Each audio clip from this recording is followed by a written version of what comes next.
Why is it bad?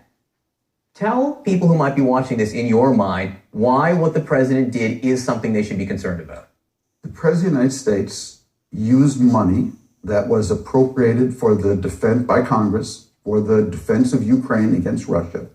He held up that money in order until and unless the president of Ukraine agreed to investigate his most likely competitor in the next election.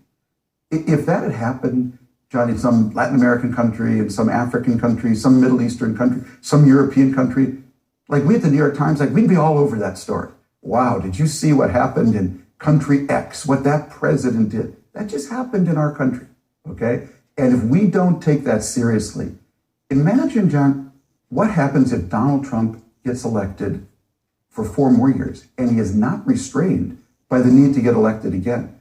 He sent 11,000 toxic tweets when he had to be reelected. He abused his power vis-a-vis Ukraine when he had to be reelected. Can you imagine what kind of autocracy we will live in? How many subpoenas will he respond to if he's not doing it now, if he doesn't have to worry about being reelected? I think that's the most frightening thing going forward. If he behaves with this disregard toward the Constitution and his oath of office, now, what would he be like if he didn't have to worry about getting reelected?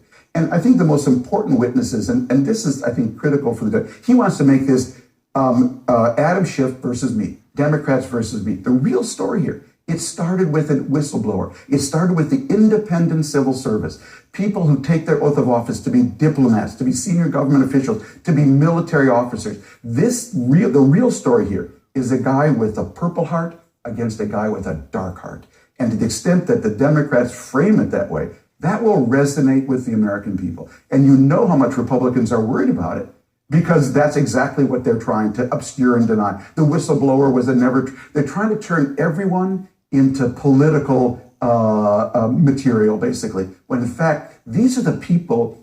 I've lived abroad a lot, but worked abroad a lot as a foreign correspondent.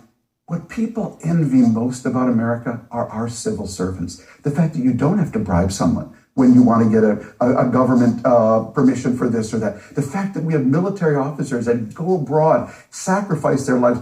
We have people who every day make the ultimate sacrifice. We have Republicans who every day in Congress applaud these people who make the ultimate sacrifice to protect our Constitution. And these people will not make the smallest sacrifice to do the same thing. They don't want to give up their $174,000 incomes and free parking at National Airport. It is shameful.